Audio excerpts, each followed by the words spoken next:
In today's How to Crochet video, we'll be working on making crochet stitches right on top of your crochet work. This is called Surface Crochet or Surface Slip Stitch, and it just pulls the stitch right on top of your work today on GoodKnit Kisses. Well, as you can see, I am working on adding this vibrant pink line up here. This is the thank you note blanket. If you want to get the link down below in the description, you can see how to make this main blanket. But I'm adding this red margin line, and I'm just going in a straight line, starting at the bottom and working my way. So in order to do this, we prepare a few different ways. Here, I'm marking in a line with some stitch markers. Every so often, I've counted a certain amount of stitches in and kind of prepared that.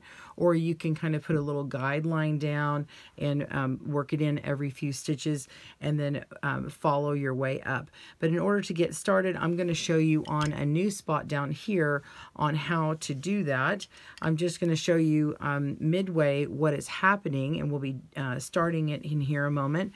What's happening is my yarn is coming from the back, and we're taking our hook and just going down below to a stitch that lines up with our stitch markers, and then we stick it down here to the back, and you're just simply yarning over from the back and bringing this yarn up, right up to the top of the surface, and then you simply just slip that stitch over and make a little chain, or a little V chain there.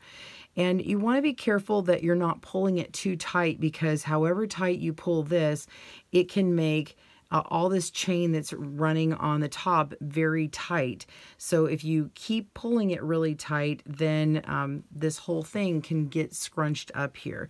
So the beauty of this, though, is you can unhook your hook and just pull out several stitches and basically frog it or undo it and start back where you'd like to begin over, and just put your crochet hook back in and then find your spot and begin again.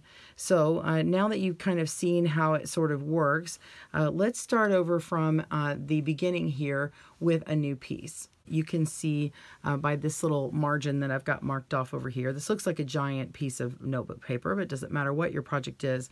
We've measured a certain distance here. You can do that with a tape measure, and you can also count stitches. And so we've taken stitch markers, opened them up, and these are very unique ones, of course, and then put them on the post of the stitch and position them up here. So you'd want to do that before you begin in your spot. We're just going to pick a spot here, and I'm going to line up and start directly underneath where that stitch is. So let's grab our yarn that we want to appear on top and make a slip knot. Okay, I've got kind of a generous loop here. I'm going to go directly down from this stitch marker where I want to begin my lining up, go down to the very bottom and just put it right in at this chain here. And I'm going to go from underneath and pull this slip knot up. And before I pull it all the way through and it's on my hook, I'm just going to pull on my working yarn and tighten that up a bit. And now just pull that little loop right on through. And we're going to hold it there. And I kind of position my finger underneath my hook. And make sure we're leaving our tail hanging. I mean, you want to grab your working yarn and feed it through the back.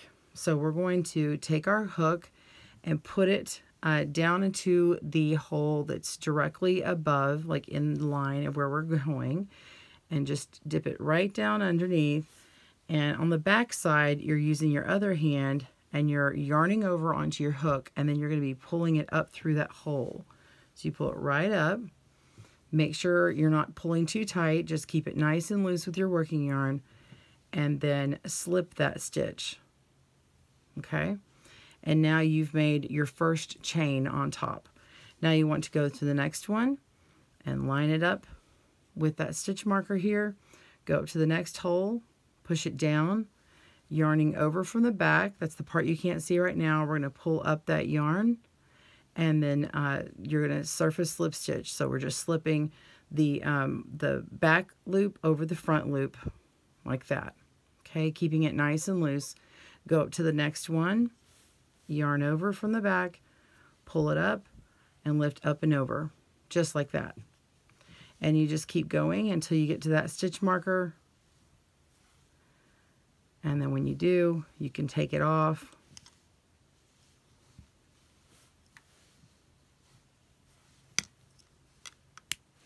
And then count over, and you can keep moving that one stitch marker up, or you can have multiples on each one of these lines and continue on. When you get to the very ending, you can just pull up that next loop and fasten it off just as you would normally with a chain or the end of a stitch, and it will just pin that down up top in the same stitch size, and then weave in your tails. In order to weave in their tail, you just turn your work over like this, get your tapestry needle, and take your tail, and you're just going to go back through this loop back here, and you can make a little loop, pull it through, make a little knot, and then I would just go through and whip stitch around this back. Okay, so the back of the stitch here, and just go all the way up,